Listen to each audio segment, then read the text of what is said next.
Welcome back Telugu movie reviews. Mogali Rekulu సీరియల్తో తెలుగు రాష్ట్రాల్లో ఆయనకంటూ ప్రత్యేక గుర్తింపు తెచ్చుకున్నాడు సాగర్ అలియాస్ ఆర్కే నాయుడు గారు. అయితే ఆ తర్వాత ఒకటి అరా చిత్రాలతో ప్రేక్షకుల్ని పలకరించాడు. ఆయన ఈసారి ది 100 అనే మూవీతో మన ముందుకు వచ్చాడు. పోలీస్ ఆఫీసర్ పాత్రలో సాగర్ గారు నటించిన ఈ సినిమా ఎలా ఉందో ఇప్పుడు చూద్దాం రండి.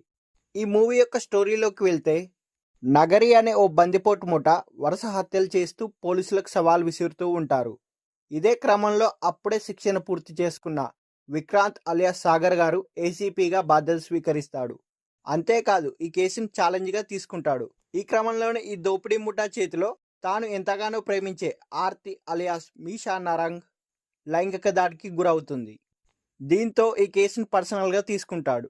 ఇంతకీ ఈ ముఠా ఎవరు? వీరిని పట్టుకోవడానికి విక్రాంత్ ఎలాంటి పరిస్థితుల్ని ఫేస్ చేశాడు? ఆ దోపిడీ ముఠాను చివరకు ఎలా పట్టుకున్నాడు? ఇక తాను ఎంతగానో ప్రేమించిన అమ్మాయికి న్యాయం చేశాడా? చివరికి ఏమైంది? 100 టైటిల్కి ఈ స్టోరీకి సంబంధం ఏంటిదనేది తెలియాలంటే ఈ మూవీ చూడాల్సిందే. తెలుగులో ఇలాంటి ఇన్వెస్టిగేషన్ స్టోరీస్ ఎన్నో వచ్చాయి. అవన్నీ కూడా ప్రేక్షకులను మెప్పించాయి. అదే కోవకు చెందింది ది 100 మూవీ. ఈ మూవీ కూడా మనల్ని మెప్పిస్తుంది.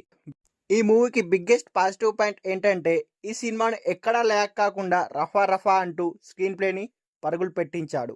కొన్ని సీన్లు రొటీన్గా అనిపించినా సరికొత్తగా ప్రజెంట్ చేయడం వల్ల ఈ సినిమా మొత్తం రిఫ్రెష్గా అనిపిస్తుంది. ఈ మూవీని రియాలిటీకి దగ్గరగా తెరకెక్కించాడు డైరెక్టర్ గారు. ఈ మూవీలో క్లైమాక్స్ ట్విస్ట్ కూడా బాగుంది. ఈ మూవీలో ఆర్కే నాయుడు అలియాస్ సాగర్ గారు ఒక సిన్సియర్ పోలీస్ ఆఫీసర్ పాత్రలో సాగర్ గారి నటన చాలా బాగుంది. ఎక్కడా కూడా తడబాట్లేదు. ది 100 మూవీ సాగర్ గారి కెరీర్లోనే సరికొత్త మైల్ స్టోన్గా నిలవడం పక్కా అని చెప్పవచ్చు. ఈ మూవీకి మెయిన్ ప్లస్ ఏంటంటే స్టోరీ, సాగర్ గారి నటన, క్లైమాక్స్ ట్విస్ట్. మైనస్ పాయింట్ ఏంటంటే ఫస్ట్ హాఫ్ అండ్ సాంగ్స్, అక్కడక్కడ లాజిక్ లేని సీన్స్. ఇవే ఈ మూవీకి మెయిన్ మైనస్ పాయింట్స్. మీలో ఎంతమంది ఈ మూవీ చూడబోతున్నారో కింద కామెంట్ సెక్షన్లో కామెంట్ చేయగలరని మనవి.